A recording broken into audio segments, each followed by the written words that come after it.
ఓం గం గణపతయే నమః. ఓం దుం దుర్గాయే నమః.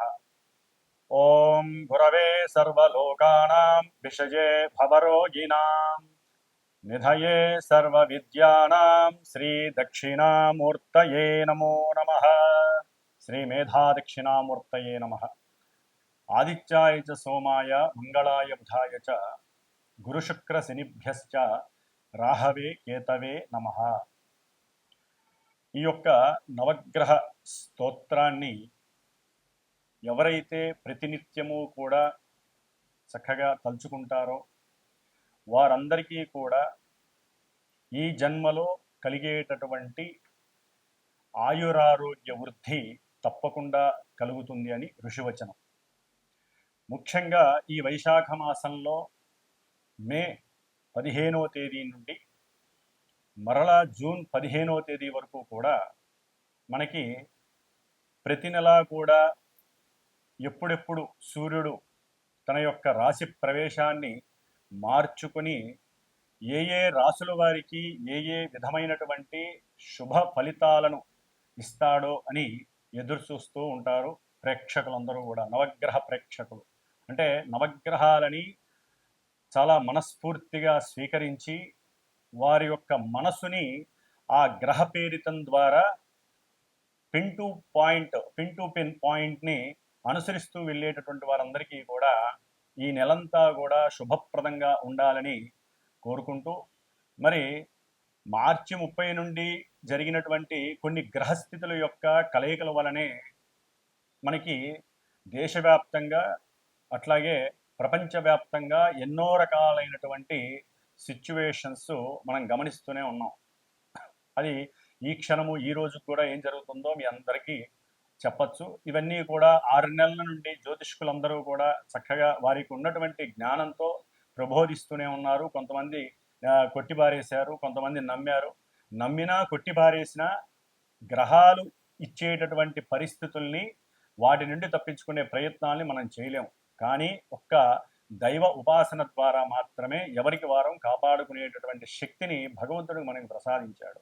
మరి ఈ సూర్య భగవానుడు అట్లాగే ఈ నెల అంటే ఈ నెలలో మే 14వ తారీఖు మధ్యాహ్నం నుండి కూడా మరి దేవతలందరికీ గురువైనటువంటి ఆ బృహస్పతి వృషభ రాశిలో నుండి మిథున రాశిలోకి సంచరిస్తుంటే ఈ గ్రహాలన్నింటినీ తిప్పేటటువంటి సూర్య భగవానుడు మేషరాశి నుంచి వృషభ రాశిలోకి తన యొక్క సంచారాన్ని మే 15వ తారీఖున చక్కగా వృషభ సంక్రమణం ద్వారా మనందరికీ కూడా ఆయన యొక్క సూర్యకిరణాల ద్వారా ఆయుష్ని, ధనాన్ని, మేధస్సుని ప్రసాదిస్తున్నాడు.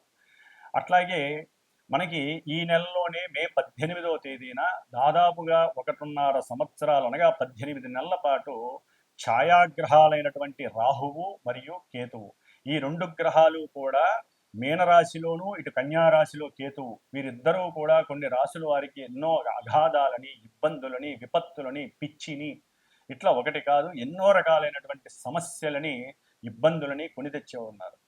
కొంతమంది రాశులకి ఇప్పుడు ఈ రాహుకేతువుల వలన దోషము, మరికొంతమందికి చక్కగా విముక్తి కలుగుతున్నాయి. అవి ఏవే రాశిలో కూడా ఆల్రెడీ మీ అందరికీ కూడా కొన్ని వీడియోల ద్వారా పరిచయం చేశారు ఎంతోమంది జ్యోతిష్కులు.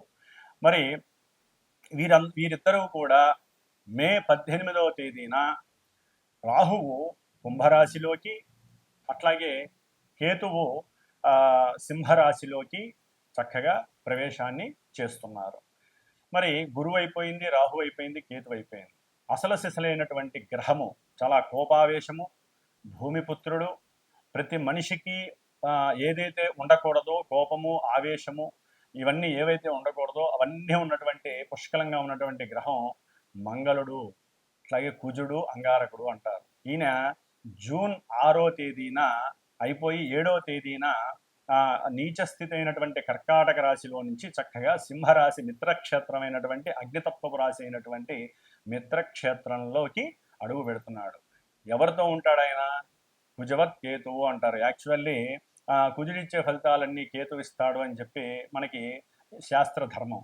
మరి వీళ్ళిద్దరూ కలుస్తున్నారు కుజకేతువులు సింహరాశిలో. సామాన్యమైనటువంటి యోగము కాదండి, మహా అవయోగంగా చెప్పుకోవాలి ఈ యొక్క కుజకేతువుల యొక్క కలయిక.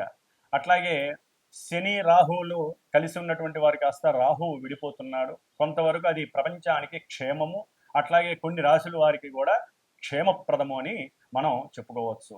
కాబట్టి ఈ కుజుడు జూన్ 7వ తేదీన కేతువుతో కలిసి సింహరాశిలోకి వచ్చినప్పుడు కొన్ని రాశుల వారికి, ముఖ్యంగా మేషము, వృశ్చికము లగ్నముగా ఉన్న వాళ్ళకి, రాశులుగా ఉన్నటువంటి వారికి, అట్లాగే ఎవరికైనా సరే కుజుడు యొక్క నక్షత్రాలైనటువంటి మృగశిర, చిత్త, ధనిష్ట ఈ నక్షత్రాధిపతి అయినటువంటి మరి అధిపతి కుజుడు కాబట్టి ఈ కుజుడు కేతువు కలిసినటువంటి ప్రభావం వారి మీద ఉంటుంది.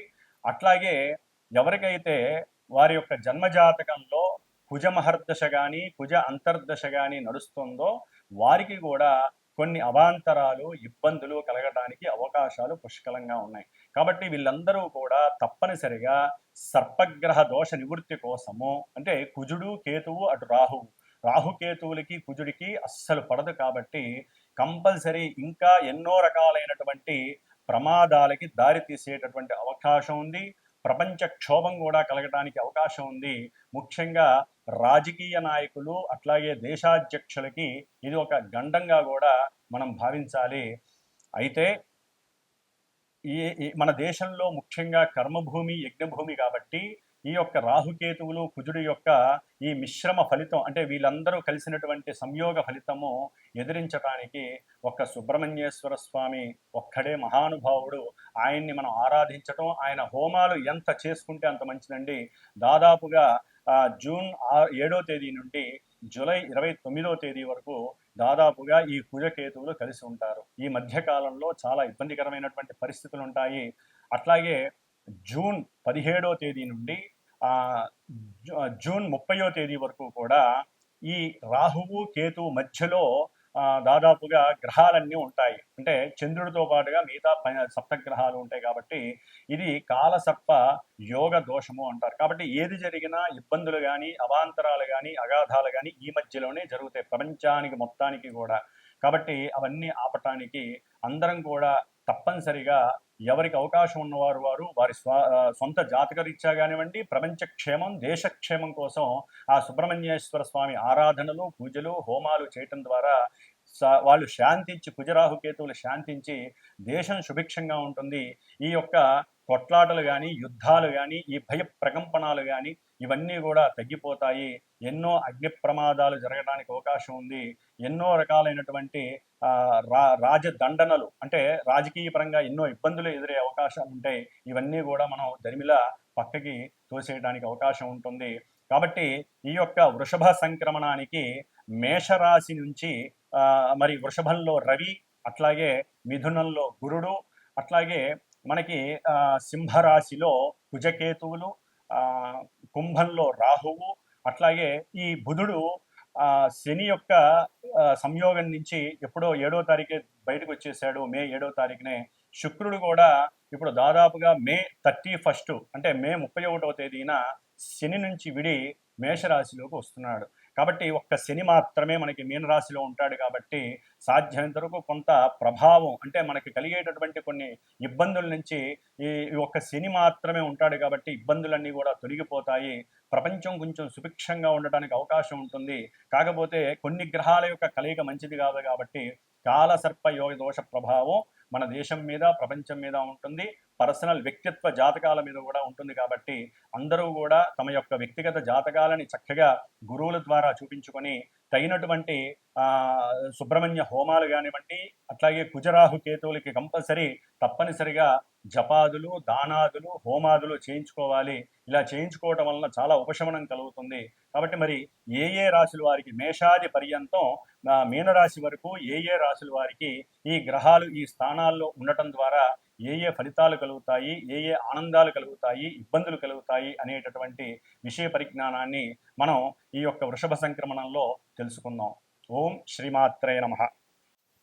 కన్యారాశి మే 15వ తేదీ నుండి జూన్ 15వ తేదీ వరకు కూడా కన్యారాశి వారికి సంబంధించినటువంటి గ్రహ గోచార స్థితిగతుల్ని పరిశీలించినట్లయితే ముఖ్యంగా సూర్య భగవానుడు ఇప్పటి వరకు కూడా వీరికి అష్టమ స్థానంలో ఉండి నానా విధాలైనటువంటి ఇబ్బందులు, కష్టాలు అనుకున్న పనుల యందు వాయిదాలు, సరైనటువంటి నిద్ర కూడా పట్టనటువంటి పరిస్థితి, అధికార వేధింపులు ఇవన్నీ చాలా కలిగినాయి.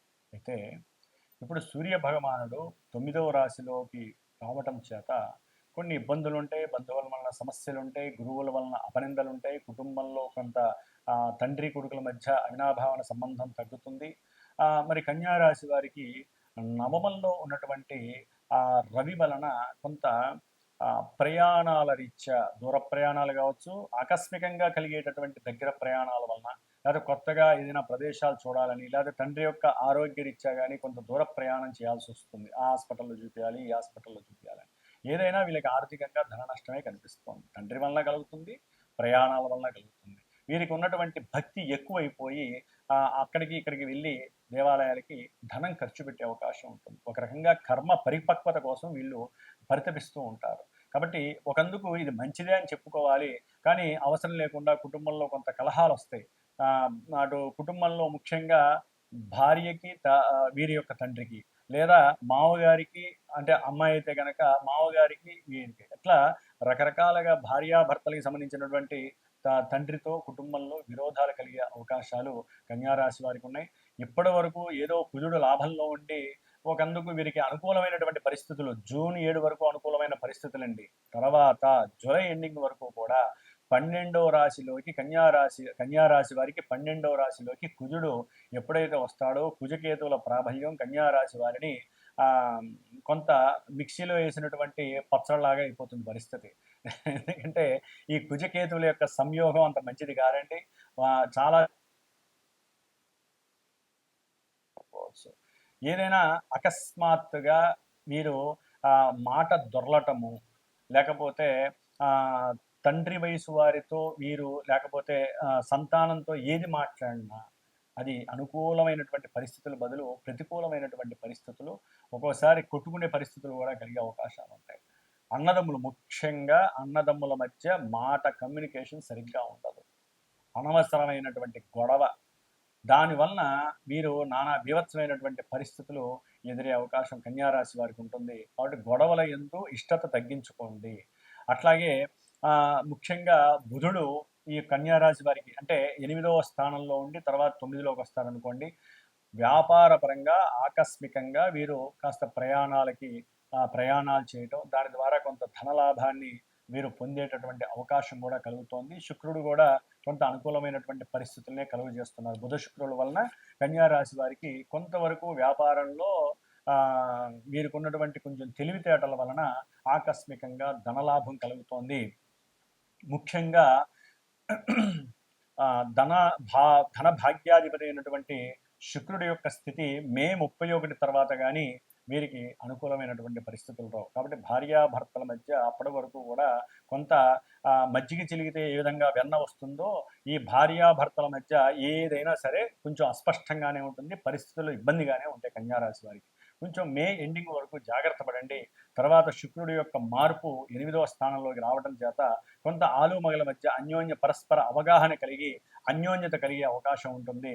ముఖ్యంగా వీరు విద్యార్థులు కొంత జాగ్రత్త పడకపోతే మీకున్నటువంటి కమ్యూనికేషన్ గనక ఏమాత్రం తేడా కొట్టినా, మీకున్నటువంటి ఫ్రెండ్షిప్పుల్లో ఏమాత్రం తేడాలు వచ్చినా కూడా మీకు అవసరం లేనటువంటి కొన్ని ఎడిక్ట్స్, అంటే అవసరం లేని కొన్ని దుర్మార్గమైనటువంటి చర్యల వలన ప్రయాణాల్లో మీరు ప్రయాణాల యందు ఇష్టత చూపించిన, చదవాల్సిన సమయంలో చదవకపోయినా, కాలేజీలకి సరిగ్గా వెళ్ళకపోయినా కన్యారాశి వారికి ఎదురు దెబ్బ తగిలే అవకాశం ఉంటుంది. గవర్నమెంట్ ద్వారా చెరసాల బంధనం కలగడానికి అవకాశం ఎక్కువగా ఉంది కుజకేతుల వలన.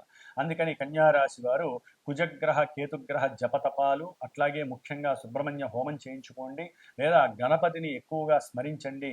అనుకున్న పనులు వాయిదాలు లేకుండా, ఆటంకాలు లేకుండా, గవర్నమెంట్ వాళ్ళ వలన, ప్రభుత్వ ఉద్యోగస్తుల వలన ఇబ్బందులు రాకుండా ఉంటాయి. ముఖ్యంగా సూర్యుడి యొక్క అనుగ్రహం పొందటానికి వీరు కాస్త సూర్యారాధన చేయండి. సూర్య ఆలయానికి వెళ్ళి కాస్త ప్రదక్షిణాలు చేయడం ద్వారా పూర్వజన్మ సుకృతం మీకు అండదండలుగా ఉండి సూర్యుడి వలన కలిగేటటువంటి ఆర్థిక నష్టాలు, పితృ వైరాలు తప్పించుకునే అవకాశాలు మీకు మెండుగా ఉండే అవకాశం కలుగుతుంది. ఉద్యోగ వ్యవస్థల్లో ఉద్యోగాదుల్లో కొత్త మార్పు మీకు కలుగుతోంది. 18వ తారీఖు మే 18 నుంచి కూడా చక్కటి ఉద్యోగవంతులయ్యే అవకాశం ఉంటుంది. మీ యొక్క మేధస్సు ఏకాగ్రత ఈ సమయంలో పనిచేస్తాయి. మీరు చేసే ప్రతి ఇంటర్వ్యూలో కూడా కొంత అనుకూలమైనటువంటి పరిస్థితులు రాహు ఇస్తున్నాడు. కాబట్టి కన్యా రాశి వారికి కొంత కుజకేతువుల యొక్క ప్రభావం వలన, శని యొక్క ప్రభావం వలన ప్రతి కార్యక్రమంలో ఆలస్యము, వ్యాపారాల్లో కొంత నష్టాలు, గొడవలు, కొట్లాటలు ఇలాంటివి కలగడానికి అవకాశం ఉంటుంది. కాబట్టి కంపల్సరీ వీరు కందిపప్పు, ఉలవలు దానం చేయండి. అట్లాగే గురుగ్రహ అనుగ్రహాన్ని పొందండి. వ్యాపార విస్తరణలో పెద్దవాళ్ళ యొక్క సహాయ సహకారాలు తీసుకోండి. ముఖ్యంగా భార్యతో అనుకూలంగా ఉండడానికి ప్రయత్నాలు చేయండి. ఓం గం గణపతయే నమో నమః. వీక్షించేటటువంటి అందరికీ కూడా ఒక శుభార్థమై ఒక విషయాన్ని తెలియచేయాలనే ఉద్దేశంతో ముఖ్యంగా ఈ యొక్క అంతరిక్షంలో గ్రహాలను వేధించేటటువంటి రాహుకేతువులు ఈ యొక్క మే 18వ తేదీన కుంభరాశిలోకి రాహువు, సింహరాశిలోకి కేతువు ప్రవేశిస్తూ జూన్ 7వ తేదీ నుండి జూలై 29వ తేదీ వరకు కుజుడు కేతువుతో కలిసి ఇక్కడ కుజ కేతు రాహు యొక్క ప్రభావం ముఖ్యంగా అన్నదమ్ముల యొక్క విషయపరంగా కానివ్వండి, లేకపోతే కొంతమంది రాసుల వారికి వారి యొక్క భావాల రీత్యా సంతానం మీద, ముఖ్యంగా ఈ యొక్క కుజకేతు రాహు యొక్క ప్రభావం సత్సంతానం మీద, కోపావేశాలు ఎక్కువగా ఉన్నటువంటి వారి గురించి, అట్లాగే సంతాన ప్రాప్తి గురించి, ఉద్యోగ విషయం, లేకపోతే రియల్ ఎస్టేట్స్కి సంబంధించిన వాళ్ళకి, లేకపోతే మిలిటరీ పోలీస్ వ్యవస్థల్లో పనిచేసేటటువంటి ఎవరైనా సరే ఉద్యోగస్తులకు కానివ్వండి, అట్లాగే క్షురకర్మలు అంటే ఎవరైతే ఈ బ్యూటీషియన్స్, మెన్స్ ఫర్ సెలూన్ అని ఉంటాయి వారికి కానివ్వండి, అట్లాగే శస్త్రచికిత్సలు చేసేటటువంటి డాక్టర్లకు సంబంధించి, అన్నదమ్ముల సమస్యలు ఉన్నటువంటి వారు, పిత్రార్జితం మాత్రార్జితం ఉన్నటువంటి వారికి, ముఖ్యంగా జాతకంలో కూడా కాలసర్ప యోగ దోషం, వివాహం కానటువంటి యువతీ యువకులు ఎవరికైనా సరే సౌభాగ్య దోషం ఉన్నటువంటి వారికి, ఈ కుజుడి వలన ఎవరైతే ఇబ్బందులు పడుతున్నారో వివాహం కానటువంటి వారు కానివ్వండి, అట్లాగే ఉగ్రంతో ఎప్పుడూ కోపము ఆవేశంతో ఉన్నటువంటి వారు, కొట్లాటికి దిగేటటువంటి వారు, వీరందరికీ కూడా కొంచెం ఇబ్బందికరమైనటువంటి పరిస్థితులు కలుగుతున్నాయి. కాబట్టి ఈ కుజరాహు కేతువుల యొక్క సమన్వయం గురించి ఈ 41 రోజులు శ్రీమాతా జ్యోతిషాలయ పీఠం, మా యొక్క పీఠంలో ఈ యొక్క కుజరాహు కేతువులకి జపం ఆచరిస్తూ నిత్యము కూడా 6 సార్లు సర్పసూక్త జపాన్ని ఆచరిస్తూ వీరి యొక్క ఉపశమనార్థమై ఈ 41 రోజుల్లో తమిళనాడులో ఉన్నటువంటి 6 క్షేత్రాలు, సుబ్రహ్మణ్య క్షేత్రాలు దర్శనం చేసుకొని ఎవరైతే గోత్రనామాదులు ఇచ్చి వారి యొక్క పేరు నమోదు చేసుకుంటారో వారందరి పేర్ల మీద ఆ యొక్క క్షేత్రాలకు వెళ్ళినప్పుడు ఈ గ్రహాలకి సంబంధించి జపము, అట్లాగే సర్పసూక్త జపాన్ని ఆచరించి చివర్లో ఇక్కడ సుబ్రహ్మణ్య పాశుపత హోమాన్ని, నవగ్రహ హోమంతో పాటుగా సుబ్రహ్మణ్య పాశుపత హోమం అనేటటువంటిది ఏర్పాటు చేసి ఆ యొక్క భస్మాన్ని, ఆ యొక్క కంకణాలు ఏదైతే వెళ్ళొస్తామో ఆ 6 క్షేత్రాల్లో పూజ చేయించినటువంటి కంకణాన్ని కూడా మీకు అందజేసేటటువంటి ప్రయత్నము నేను చేస్తాను. కాబట్టి జూన్ 7వ తేదీ నుండి జూలై 29వ తేదీ 41 రోజులు కూడా ఈ యొక్క కుజరాహు కేతువుల యొక్క దోష పరిహారార్థమై కొంతమంది ముఖ్యంగా మేషరాశి, వృషభ రాశి, కర్కాటక, సింహ, కన్యా, అట్లాగే మకర, కుంభరాశి వారు, ఈ రాశుల వారు దయచేసి సంప్రదించండి. మీకు సంబంధించినటువంటి గోత్ర నామాదులు, మీ యొక్క నక్షత్రాదులు, అట్లాగే మీకు నడుస్తున్నటువంటి దశ అంతర్దశలు ఎవరైనా కుజరాహు కేతువుల దశలు ఉన్నట్లయితే తప్పనిసరిగా నన్ను సంప్రదించండి. దానికి తగ్గ పరిహారాన్ని ఆచరించండి. ఓం స్కందాయ నమః.